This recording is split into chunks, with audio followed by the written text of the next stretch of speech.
Hello दोस्तों, नमस्कार। स्वागत है आपका सक्सेस इन हिंदी अकेडमी में। देखिए दोस्तों, आज हम पढ़ेंगे सुभद्रा कुमारी चौहान की कहानी है राई। ये आपके यूजीसी नेट यूनिट 7 में है, जिसमें 21 कहानियाँ हैं। तो ये संपूर्ण 21 कहानियाँ हम पढ़ेंगे क्रमबद्ध रूप से।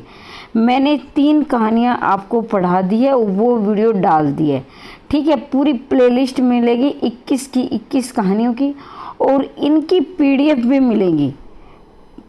संपूर्ण पाठ्यक्रम आपको निःशुल्क पढ़ाया जाएगा, मतलब कोई चार्ज नहीं लिया जाएगा, कोई फीस नहीं होगी आपकी। पीडीएफ प्राप्त करने के लिए आप इन नंबरों पर संपर्क कर सकते हैं।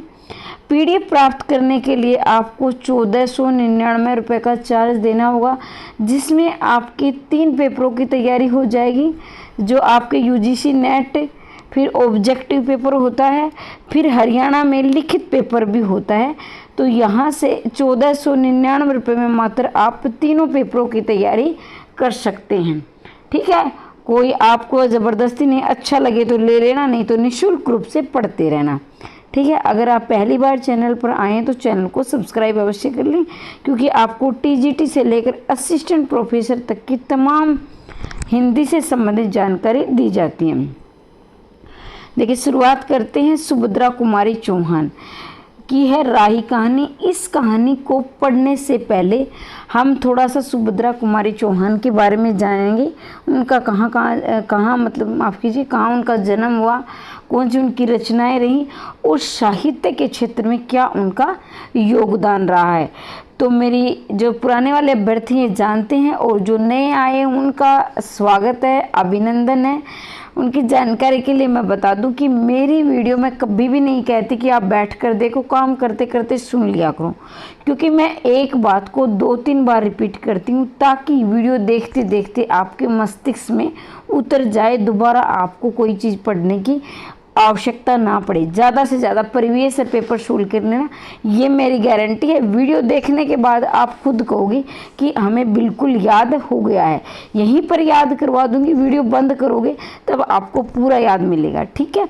आगे बढ़ते हैं। सुभद्रा कुमारी चौहान का जन्म हुआ था 1904 ईस्वी में नाग पंचमी के दिन इलाहाबाद के निकट निहालपुर गांव में रामनाथ सिंह के जमींदार परिवार में हुआ था, ठीक है। तो इनका जन्म हुआ था 1904 में। किसका? सुभद्रा कुमारी चौहान का। नाग पंचमी याद करना है तो कर लेना, वरना ज़रूरत भी नहीं है, लेकिन इलाहाबाद के निकट निहालपुर गांव ज़रूर आप याद कर लेंगे। और इनके पिता का नाम क्या था? रामनाथ सिंह। और ये क्या कार्य करते? जमींदारी, मतलब कि जो खेती बाड़ी, छोटे जो जिनके पास थोड़ी ज़मीन होती है उनको किसान बोलते हैं, और जो बड़ी खेती का काम संभालते हैं उनको जमींदार बोलते हैं, ठीक है। तो इनके पिता क्या थे? जमींदार थे। और इनके पिताजी का क्या नाम था? रामनाथ सिंह, ठीक है।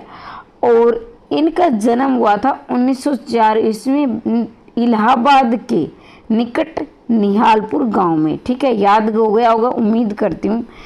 वह हिंदी की सुप्रसिद्ध कवित्री ध्यान से देख लेना। बड़े बड़े हैं जो पीएचडी तक किए हुए हैं, वो कवित्री को गलत लिख देते हैं।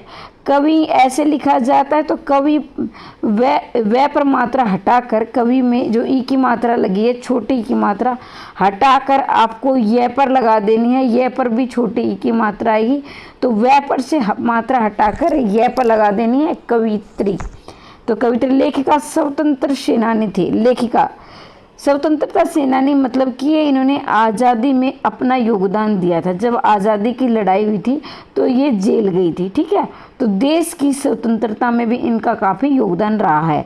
इनके 2 कविता संग्रह हैं, तो याद रखेंगे। इनके कितने कविता संग्रह हैं? 2 कविता संग्रह हैं। 3 कथा संग्रह। कथा संग्रह का मतलब ये होता है कि कहानियाँ जो इकट्ठी, यानी एक से ज़्यादा जिसमें कहानियाँ होती है, वो संग्रह बोला जाता है। कविता संग्रह मतलब एक से ज़्यादा कविताएं इनमें संकलित की गई है, मतलब इकट्ठी की गई है। कथा संग्रह मतलब एक से ज़्यादा कहानियाँ इसमें इकट्ठी की गई है, संकलित की गई है, ठीक है। इनकी प्रसिद्धि झांसी की रानी कविता के कारण हुई। अब आपसे ये प्रश्न बन सकता है कि इनकी प्रसिद्धि किस कविता के कारण हुई या किस रचना के कारण हुई? तो आप याद रखेंगे झांसी की रानी कविता के कारण इनको प्रसिद्धि मिली है।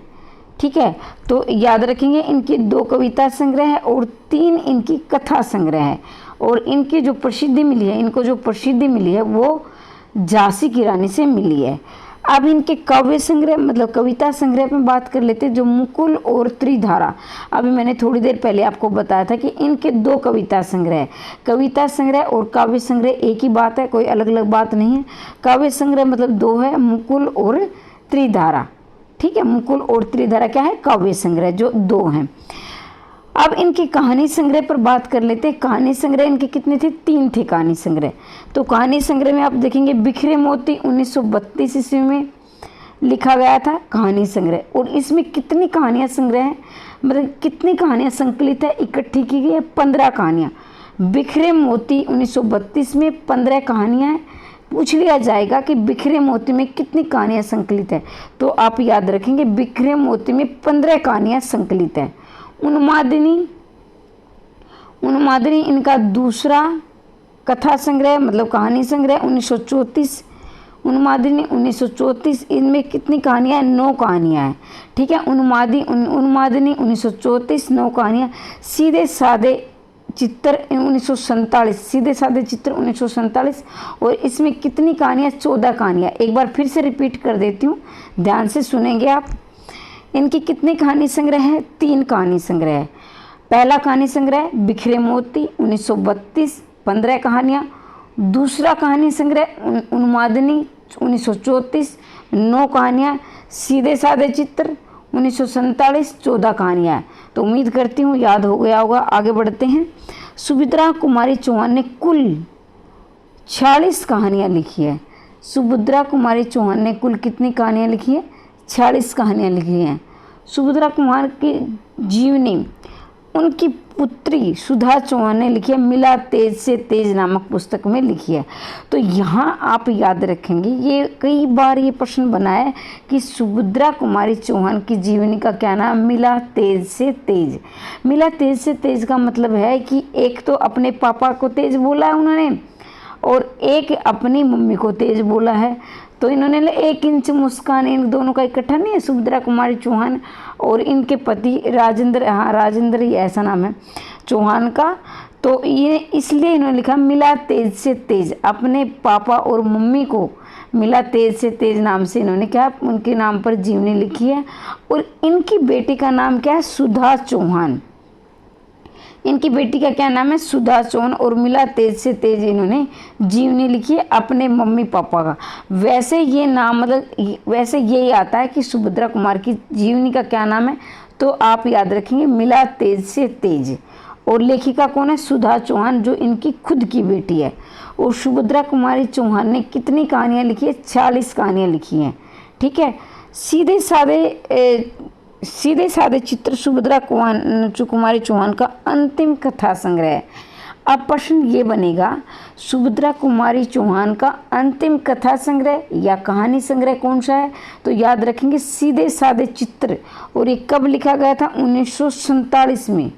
क्या 1947 प्रकाशित कह लीजिए, लिखा गया कह लीजिए। इसमें कुल 14 कहानियाँ हैं। अब सीधे साधे चित्र में कितनी कहानियाँ हैं, 14 कहानियाँ हैं। ठीक है, और इसमें ये पूछ लिया जाएगा कि इसमें सबसे पहले कौन सी कहानी संकलित की गई थी या प्रकाशित की गई थी। तो इसमें सबसे पहले यानी जो प्रथम कहानी है वो रूपा प्रकाशित की गई थी। सबसे पहले कौन सी प्रकाशित की थी या संकलित की गई थी, तो रूपा। ये प्रश्न आया हुआ है, याद रखेंगे। मैं आपको सचेत करती हुई चलूँगी कि यहाँ से प्रश्न बन चुका है। ठीक है, तो हम देखेंगे एक बार 14 कहानियों के नाम हम देख लेते हैं, जिसमें आपकी रूपा, कैलाश नानी, बिहाला, कल्याणी, 2 साथी, प्रोफेसर मित्रा, दुराचारी व मंगला।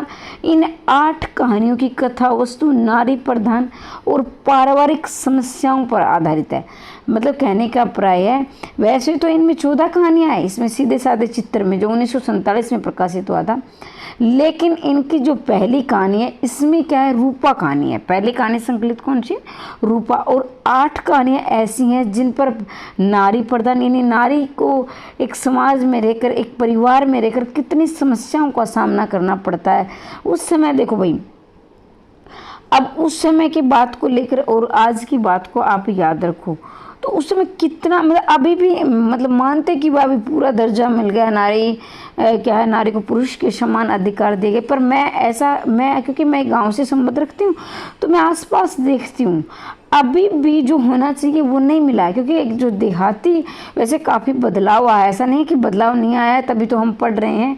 जैसे मैं आप वीडियो बना रही हूँ, आप देख रहे हो, तो इसमें क्या है, ये भी एक मतलब बदलाव ही है। क्योंकि उस समय पढ़ाई करना भी छुप छुप कर पढ़ना पड़ता था और एक कुलच्छणी बोला जाता था। ठीक है, पढ़ाई करना मतलब एक तरह से नारी के लिए अपराध माना जाता था, उसे अवगुण, उसके अवगुण माने जाते थे। लेकिन अब काफ़ी परिवर्तन आया है, आगे भी होता रहेगा। तो 8 कहानियाँ इनकी ऐसी हैं जो पारिवारिक सामाजिक समस्याएं, मतलब एक परिवार में रहकर, एक समाज में रहकर आसपास जो समस्याएं वो देखती थी, वो उन कहानियों में संकलित कर देती। कौन? सुभद्रा कुमारी चौहान। अब ये 8 कहानियों के नाम एक बार मैं फिर से आपको याद दिला देती हूँ। रूपा जो पहली कहानी है, कैलासी नानी, बिहाला, कल्याणी, 2 साथी, प्रोफेसर मित्रा, दुराचारी व मंगला।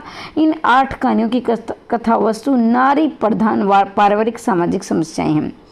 इनके अतिरिक्त मतलब 8 से अतिरिक्त 8 के अलावा हिंगवालिया, राही, तांगेवाला एवं गुलाब सिंह कहानी राष्ट्रीय विषयों पर आधारित है। अब देखो 8 तो ये हो गई, इसके अलावा कितनी बच गई? 6 कहानी। 6 कहानी कैसी हैं? हिंगवाला है, राही जो आपके पाठ्यक्रम में लगी हुई है, जो आज हम पढ़ेंगे, तांगेवाला, गुलाब सिंह, ये कहानियाँ राष्ट्रीय मतलब जो राष्ट्र की जो समस्या है, जो हमारे देश की समस्या है, उन पर आधारित। ये कहानियाँ सुभद्रा कुमारी चौहान के अनुभव पर आधारित होने के कारण पाठक के चित्त पर विशेष प्रभाव डालती। चित्त का मतलब होता है हृदय, जिसको आजकल फैशन में दिल बोलते हैं, हृदय। ठीक है, तो मैं यही कहूँगी कि जो 8 कहानियाँ, ये बाकी जो 6 कहानियाँ, उनका अनुभव मतलब कि जैसे कि आप कहीं जा रहे हो या आपके आसपास कोई ऐसी घटना घटित हुई जो वास्तविकता पर आधारित है, तो आपने अपनी आंखों देखा, हाल देखा या सुना, तो उसी पर आपने कहानी लिख दी। तो वही सुभद्रा कुमारी चौहान ने किया है। इनके आसपास जो घटनाएं घटित हो रही थी उन पर ये कहानियाँ लिख रही थी। आगे बढ़ते हैं। स्वाधीनता आंदोलन से संबंधित अनेक प्रश्न इनमें उपस्थित हुए हैं। इस संदर्भ में प्रसिद्ध लेखिका सुधा अरोड़ा का कहना है। अब ये सुधा अरोड़ा क्या कहती हैं? सुधा अरोड़ा जी सुभद्रा कुमारी चौहान के बारे में क्या कहते हैं, इनको आप ध्यान से सुनेंगे और देखेंगे, ये परीक्षा में प्रश्न बन सकता है। सुभद्रा कुमारी चौहान के जीवन के बारे में जानने के बाद हम उनकी कहानियाँ पढ़े तो स्पष्ट हो जाता है कि सुभद्रा कुमारी चौहान जी ने अपने जेल जीवन, अपने परिवेश, अपने इर्द गिर्द के चरित्रों को जो का त्यों कहानियों में डाल दिया। इसलिए इनकी कहानियाँ न बनावट है न बनावट। कहने का प्राय ये है, ध्यान से सुनेंगे। सुधा अरोड़ा जी ने लिखा है, ये भी एक लेखिका है, कि सुभद्रा कुमारी चौहान की जो कहानियाँ हैं, इसको पढ़कर आपको ऐसा लगेगा कि जो आपके इर्द गिर्द मतलब इर्द गिर्द जो घटनाएं घटित हो रही हैं, उन्होंने अपने जेल परिवेश, अभी हमने थोड़ी देर पहले पढ़ा, सुभद्रा कुमार चौहान कहते एक स्वतंत्रता सेनानी थी, मतलब आज़ादी के लिए कई बार वो जेल गई थी। तो जेल में उन्होंने जो देखा, जो माहौल देखा वहाँ का, जो वहाँ पर घटनाएं घटित हो रही और वहाँ का पर्यावरण कैसा था, वहाँ का वातावरण कैसा था, उसी पर भी उन्होंने कहानियाँ लिखी हैं। आगे बढ़ते हैं। यानी सुभद्रा कुमारी चौहान ने किताबी ज्ञान के आधार पर सुनी सुनाई बातों को आश्रय करके कहानियाँ नहीं लिखी, वरन अपने अनुभव को उन्होंने कहानियों में रूपांतरित किया।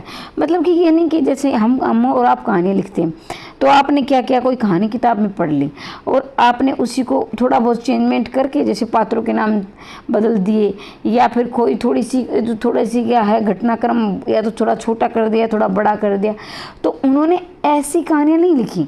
उनकी कहानियाँ कैसी कहानियाँ होती थी जो वास्तविकता पर आधारित होती है, जो उनके अनुभव को जो महसूस करती थी, वो अपने समाज से, जो जेल गई थी वहाँ से, अपने परिवेश से, तो वो कहानियों में उन्होंने ढाला है, रूपांतरित मतलब बदला है। ठीक है, तो आगे देखते हैं कहानी के पात्र। यहाँ से आप पात्रों को ध्यान से सुनेंगे। वैसे तो आप कहानी पढ़ लोगे ना, तो ये वीडियो सुनोगे ना, शुरू से लेकर अंत तक जरूर देखना।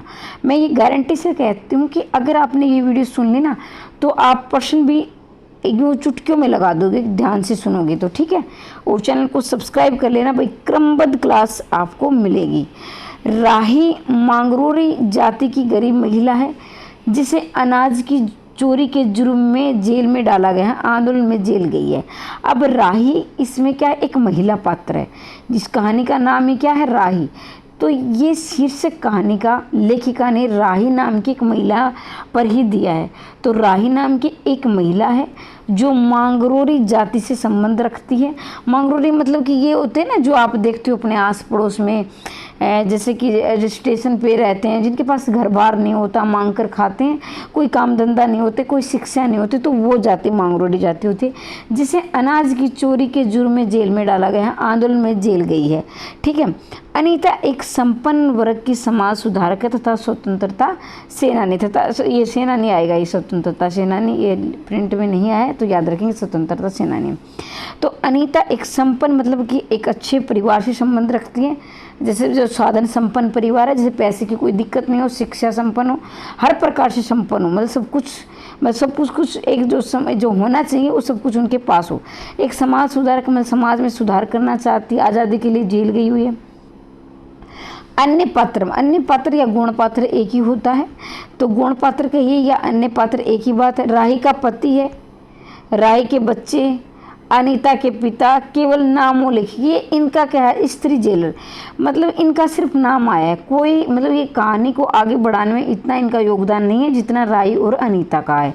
तो अनीता और राही आप जरूर याद रखेंगे, बाकी अन्य को भी याद कर लेना तो बहुत अच्छी बात है, क्योंकि आजकल जो प्रश्न बनते हैं वो बड़ी गहराई से बनते हैं। ठीक है, तो एक बार मैं फिर से रिपीट कर देती हूँ, राही है, अनीता है, अन्य पात्र में देखेंगे राही का पति है, राही के बच्चे हैं, अनीता के पिता हैं जो केवल नाम मात्राएं, सिर्फ इनका नाम आया है, स्त्री जेलर है। ठीक है, आगे बढ़ते हैं, अब कहानी की हम शुरुआत करते हैं, अब आप ध्यान से सुनोगे इसको। ठीक है,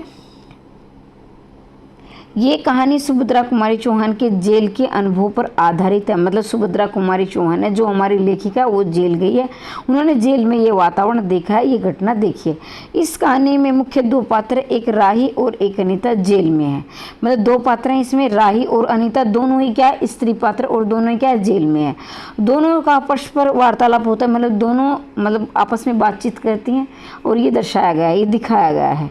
दोनों के परस्पर संवाद से ज्ञात होता है कि राही एक गरीब महिला है, तो ये राही देखना ना, च लिखा है यहाँ, बै आएगा, और राही ये राशि नहीं है, ये राही है। ठीक है, इसको ठीक कर लेना। और महिला है जो केवल 5 सेर अनाज की एक गठरी चुराने के जुर्म में 1 साल की सजा मिली है। मतलब एक दो पात्र हैं, एक राही है, एक अनीता है, दोनों आपस में क्या कर रही है, बातचीत कर रही है। राही को किस जुर्म में सजा होती है, राही जो महिला पात्र है उसने 5 सेर का मतलब होता है 1 किलो, ठीक है, तो 5 किलो अनाज की एक गठरी की चोरी में उसे 1 साल की सज़ा मिलती है, यानी 5 किलो अनाज उन्होंने चुरा लिया है और 1 साल की सज़ा उन्हें सुनाई गई है। ठीक है, राही ने अपने भूखे बच्चों का पेट भरने के लिए अनाज की चोरी की थी। मतलब राही ने क्यों चोरी की थी, भाई उसके बच्चे क्या थे, भूखे थे। राही मांगरोरी जाति से संबंध रखती,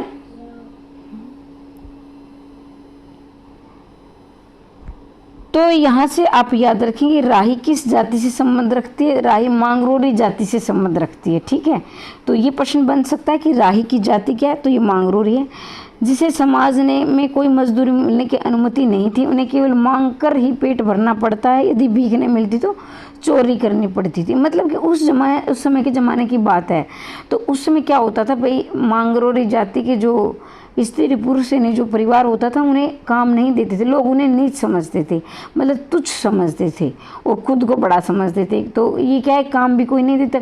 अब कोई काम ना दे तो क्या करे भाई, कोई काम नहीं होगा आपके पास तो पेट तो भूख तो लगती है ना, तो कुछ ना कुछ करके तो भरना पड़ेगा, तो मजदूरी तो देते नहीं, तो या मांग कर पेट भरते थे। कई बार क्या होता है, आपने भी देखा होगा कि हम कहीं बाहर जा रहे होते तो मांग कर, तो हम भी ऐसा हमारे साथ भी तो होता है ना, कई बार हम भी नहीं दे पाते हैं। ठीक है, तो क्या है, तो जिस दिन भीख नहीं मिलती तो वो चोरी करती थी। उन पर पुलिस वाले भी बहुत अत्याचार करते थे। अब गरीब आदमी पर तो भाई अत्याचार होते हैं, समाज भी करता है, पुलिस वाले भी करते हैं, हर डिपार्टमेंट उनको भी सिर्फ ये उनके जीना दुभर होता है, बेचारों का बस पेट भरना होता है और अत्याचार सहन करना पड़ता है। कचहरी में मजिस्ट्रेट भी उनकी बात नहीं सुनता। मजिस्ट्रेट मतलब जज। राही के पति पुलिस वालों ने जेल में मारा जिसे वह मर गया। अब क्या है भाई, उनकी कोई पुलिस में भी नहीं सुनता है। अब क्या होता है कि राही का पति है, राही क्या है, विधवा है, एक महिला पात्र है, विधवा है। राही का पति भी क्या जेल की जो सजा काटने जेल में गया था, तो वहाँ पुलिस वालों ने उन्हें इतना मारा कि उनकी वहाँ पर मृत्यु हो जाती है। दूसरी ओर अनीता सत्याग्रह करके जेल में आई थी। पहले उसे बी क्लास में रखा गया था, फिर उसके घर वालों ने पढ़ा लिखा कर उसे एक क्लास में एक क्लास दिलवा दिया। जेल में भी उसके जीवन की सभी सुख सुविधाएं उपलब्ध हैं। अब यह अनीता पात्र है जो आज़ादी के लिए जेल गई है। पहले तो किस में थी, बी क्लास में थी। फिर क्या उनके घर वालों ने लिखा पढ़ी करके, मतलब कि भाई देखो जो ऊपर वाले होते हैं तो भाई उनका तो हर जगह चलती है। जेल में है पढ़ा लिखी करवा के, मतलब कि जो कागज कार्रवाई होती है, जो एक कानूनी जो प्रक्रिया होती है उनको पूरा करवा के उसे एक क्लास में क्या है दिलवा दिया।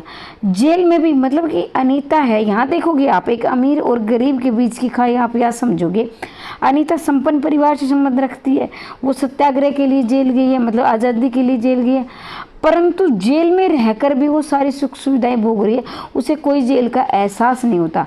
जबकि मांगरोली जाति के जो गरीब परिवार से संबंध रखते हैं राई, उस पर जेल में अत्याचार होते हैं और उसका पति भी जेल में सजा काटकर पुलिस वालों की मार से मर जाता है। और उसने राय ने सिर्फ क्या क्या किया है भाई, 5 किलो अनाज चुराया, वो भी अपने बच्चों का पेट भरने के लिए, इसके लिए उसे 1 साल की सजा होती है। अनीता सोचती क्या देश की दरिद्रता है, इन गरीबों कष्ट को दूर करने का उपाय नहीं है। अब अनीता सोच में पड़ जाती है, भाई उसने अपनी गरीबी कभी देखी नहीं है, वो साधन संपन्न परिवार से, तो वो सोचती है कि क्या देश की दरिद्रता हो गई है, इन गरीबों के को कष्ट भोगने के सिवा कोई उपाय नहीं, मतलब कोई तो होगा कारण जो कि इन गरीबों का कष्ट दूर किया जा सके। अनीता ये सोच रही है।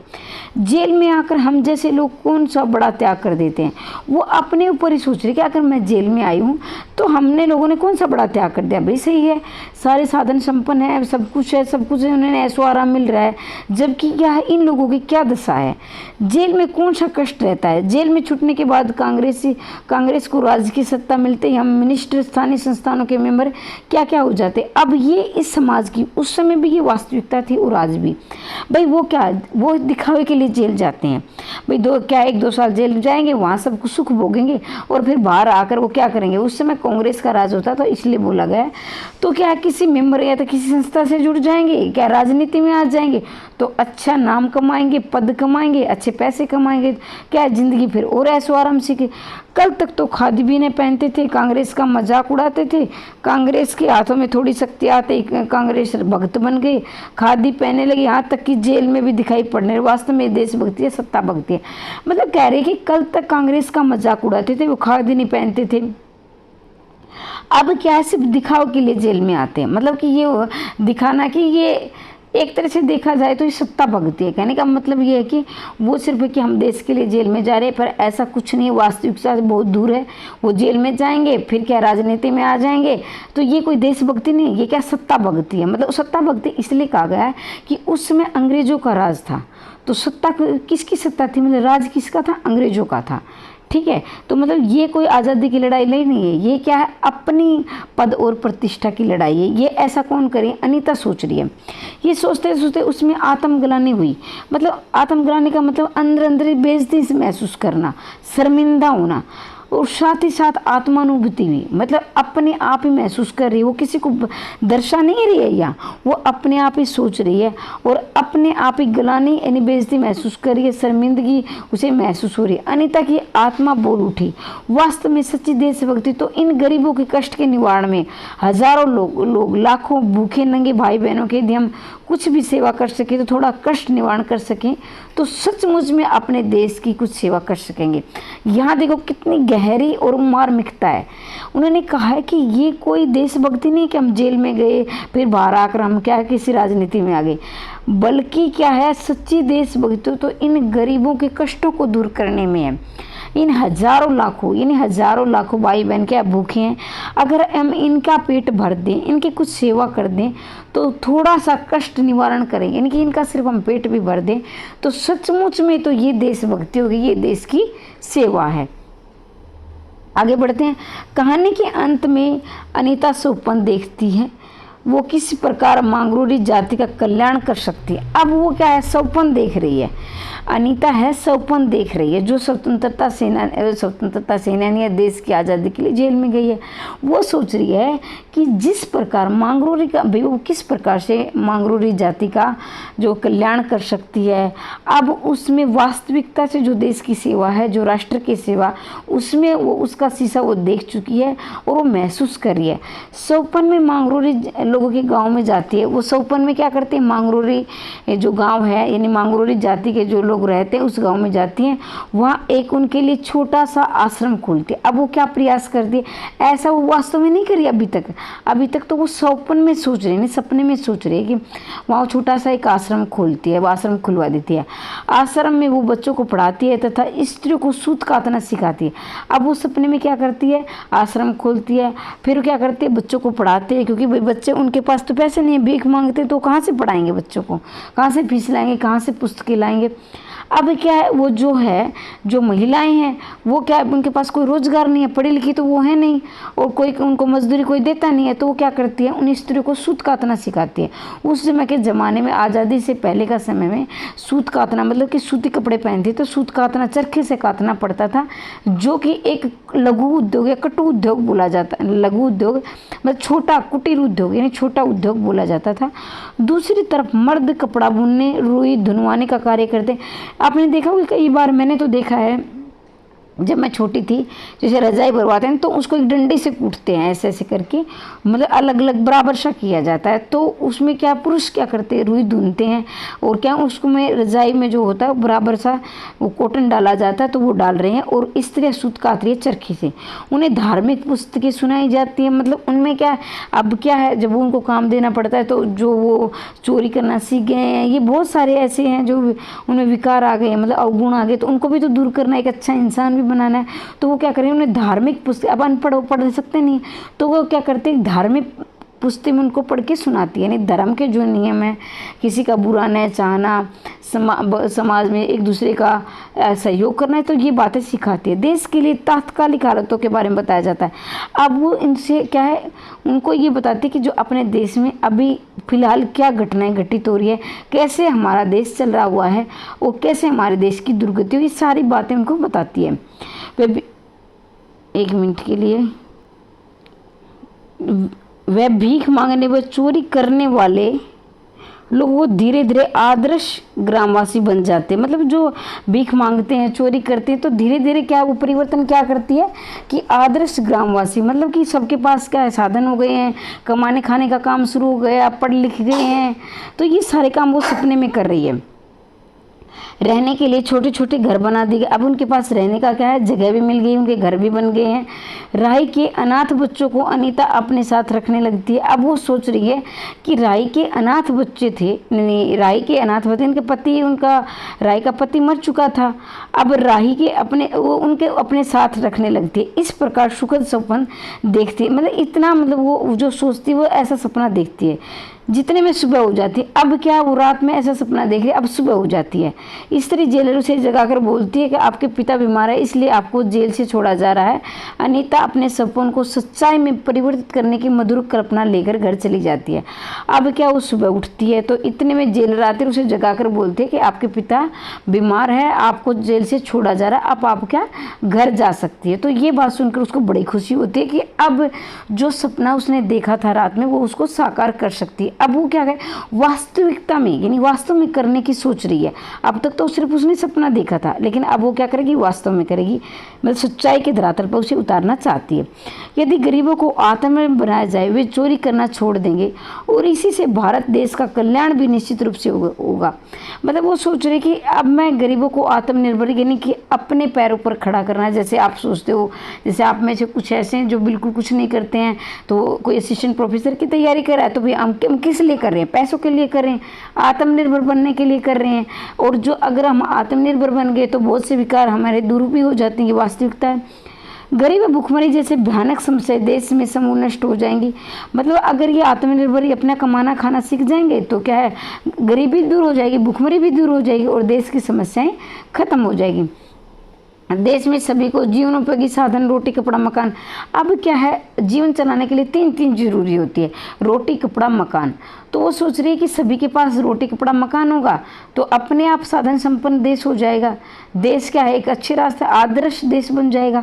लेखक कहानी के अंत में संदेश देना चाहते हैं कि समाज के गरीब अनाथ लोगों के उत्थान व कल्याण के लिए कार्य करना ही सच्ची देशभक्ति है।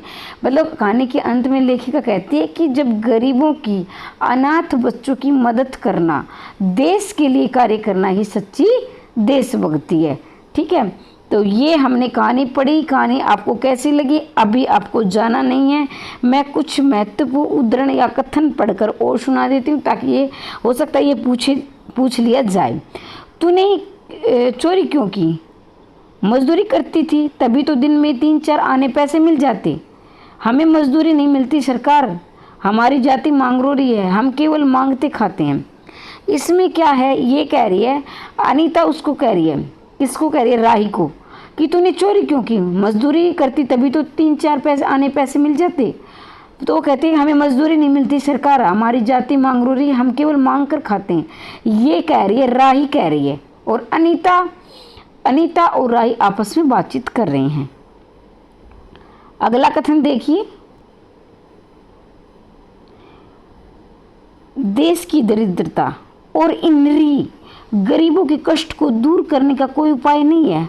हम सभी परमात्मा की संतान हैं, एक देश के निवासी हैं। कम से कम हम सबको खाने पहनने का समान अधिकार तो है ही। फिर ये क्या बात है कि कुछ लोग तो बहुत आराम से रहते हैं और कुछ लोग पेट के अन्न के लिए चोरी करते हैं। ये कौन सोच रहा है? ये अनीता सोच रही कि देश की दरिद्रता मतलब गरीबी, इन गरीबों के कष्टों को दूर करने का कोई उपाय नहीं है। हम सभी परमात्मा की संतान हैं, एक ही देश के निवासी हैं। कम से कम हम सबको खाने पीने का समान अधिकार तो हो। फिर ये क्या बात है, कुछ लोग तो बहुत आराम से रहते हैं और कुछ लोग पेट के अन्न के लिए चोरी करते हैं। तो ये अनीता कह रही है, अपने आप से कह रही है, जेल आकर ही हम कौन सा बड़ा त्याग कर देते हैं? जेल में हम कौन सा कष्ट रहता है? सिवा इसके लिए हमारे माथे पर नेतृत्व की सील लग जाती है। हम बड़े अभिमान से कहते हैं ये हमारी 4थी जेल यात्रा है, ये हमारी 5वीं जेल यात्रा है। तो ये भी क्या कह रही है, अनीता कह रही है। ठीक है, हम जितनी बार जेल जा चुके होते हैं उतनी ही पीढ़ी हमें देशभक्ति और त्याग से दूसरे से ऊपर उठ जाते हैं। इसके बल पर जेल छूटने के बाद कांग्रेस को राज्य की सत्ता मिलते ही हम मिनिस्टर, स्थानीय संस्थाओं के मेंबर व क्या हो जाते हैं। तो ये भी कौन कह रही है, अनीता कह रही है। अनीता, कल तक तो खद्दर भी न पहनते थे, बात बात पर कांग्रेस का मजाक उड़ाते थे। कांग्रेस के हाथों में थोड़ी शक्ति आते ही कांग्रेस भक्त बन गए, खद्दर पहनने लगे, यहाँ तक कि जेल में भी दिखाई पड़ने लगे। वास्तव में देशभक्ति है, सत्ता भक्ति है। तो ये भी कौन कह रही है, अनीता कह रही है। ठीक है, और वो किसी और से नहीं, अपने आप ही मतलब आत्म अनुभूति कर रही है, अपने आप महसूस कर रही है। वास्तव में सच्ची देशभक्ति तो इन गरीबों के कष्ट के निवारण में है, ये कोई दूसरी नहीं। हमारे देश ही हमारी भारत माता की संतान है। इन हजारों लाखों भूखे नंगे भाई बहनों की यदि हम कुछ भी सेवा कर सकें, थोड़ा भी कष्ट निवारण कर सकें, तो सचमुच अपने देश की कुछ सेवा की है। तो ये भी कौन कह रही है, अनीता कह रही है। जेल से छूटकर वह इन मांगरोरी लोगों के गांव में पहुंच जाती है। वहाँ उसने एक छोटा सा आश्रम खोल दिया। उसी आश्रम में एक तरफ छोटे छोटे बच्चे पढ़ते हैं और स्त्रियाँ सूत काटती आएगा भाई, तय लगेगा, काटती हैं। दूसरी तरफ मर्द कपड़ा बुनते हैं और रुई धुनते हैं। शाम को रोज़ उन्हें धार्मिक पुस्तकें पढ़कर सुनाई जाती हैं और देश में क्या हो रहा है ये सरल भाषा में समझाया जाता है। इस तरह भीख मांगने और चोरी करने वाले आदर्श ग्रामवासी हो जाए। अब क्या ये जो भीख मांगते वो क्या आदर्श ग्रामवासी बन गए। ये कौन कह रही है, अनीता कह रही है, और ये परिवर्तन उन्होंने किया है। तो ये कहानी आपकी यहाँ ख़त्म होती है। कहानी आपको कैसी लगी कमेंट बॉक्स में अवश्य लिखें। आप क्या अपनी प्रतिक्रिया जरूर व्यक्त किया करो भाई। हो सकता है, मैं कभी नहीं कहती कि मैं सर्वगुण संपन्न हूँ, मैं चाहती हूँ कि आप भी मुझे सिखाओ। मैंने आपसे बहुत कुछ सीखा है और आगे भी सीखना चाहती हूँ, क्योंकि एक अच्छा विद्यार्थी बनेंगे तो पूरी ज़िंदगी सीखेंगे। तो देखो 100% कोई नहीं होता, सब में कमियां होती हैं। मेरे अंदर भी बहुत सी कमियां हैं। मैं अपने आप को सर्वगुण संपन्न कभी नहीं कहूँगी, और मैं चाहती हूँ कि मैं हर दिन परिवर्तन लेकर आऊँ अपने आप में। मैं भी कुछ नया सीखूँ, और जो कुछ भी मेरे पास है मैं आपको दे सकूँ, आपके पास है वो मैं ले सकूँ। तो अगर आप पहली बार चैनल पर आए तो चैनल को सब्सक्राइब कर लेना, क्योंकि हम निरंतर क्लास चलाएंगे। और आपका जो नेट का पाठ्यक्रम है, ऑब्जेक्टिव पे सब्जेक्टिव पेपर है हरियाणा असिस्टेंट प्रोफेसर का, निरंतर हम पूरा पाठ्यक्रम करते रहेंगे। कहीं से आपको इधर उधर भटकने की आवश्यकता नहीं है। और आपको लगता है भाई जिसकी जो वीडियो अच्छी लगे वो देख लेना, मैं कभी नहीं मना करूँगी मत देखा करो, लेकिन अच्छी लगे तो आप प्रतिक्रिया, जो आप पूरी वीडियो देख लेते हो लेकिन बताते नहीं आपको कैसी लगी, तो ज़रूर बताया करो। सुधार की आवश्यकता है तो भी बताया करो, ठीक है। अगर आपको ये PDF चाहिए तो आप इस पर मैसेज करके PDF प्राप्त कर सकते हैं। ये आपके 3 पेपरों में काम आएगी। UGC नेट जिसका होगा तो बुरा मत मानना कि मैम हमने तो कर दिया है, जिसका नहीं हुआ हो सकता वो देख रहा हो, क्योंकि हम तो सबको साथ लेकर चलते हैं। जिसमें आपका नेट का पेपर है, ऑब्जेक्टिव पेपर है। ऑब्जेक्टिव तो ऑल स्टेट में ऑब्जेक्टिव होता है, लेकिन हमारे हरियाणा में ऑब्जेक्टिव भी होता है, सब्जेक्टिव भी होता है। तो तीनों पेपरों की तैयारी आपकी इसमें हो जाएगी। प्रश्न इससे बाहर कोई नहीं जाएगा, ये मेरी गारंटी है। अगर आपने इसको ध्यान से सुना है, ध्यान से देखा है, तो आप आराम से प्रश्न उत्तर लेकर लगा सकते हो। और मैं जल्दी ही प्रीवियस ईयर पेपर भी, एक क्लास आपको प्रीवियस ईयर की भी मिलेगी, ठीक है। और भी ज़्यादा क्लास आपको मिलेंगी। कोई भी संशय है कमेंट बॉक्स में अवश्य लिखें। शेयर करने देना ज़्यादा से ज़्यादा वीडियो को, ताकि ज़्यादा से ज़्यादा अभ्यर्थी हमसे जुड़ सके। लाइक कर देना और अपनी प्रतिक्रिया देना, चैनल को सब्सक्राइब कर लेना। मैं चाहती हूँ कि इसी भर्ती में आपका चयन हो जाए। हमेशा हंसते रहिए, मुस्कुराते रहिए, दिन दोगुनी रात चौगुनी उन्नति करते रहिए। आज के लिए इतना ही, मिलते अगली वीडियो में। तब तक के लिए जय हिंद, जय भारत।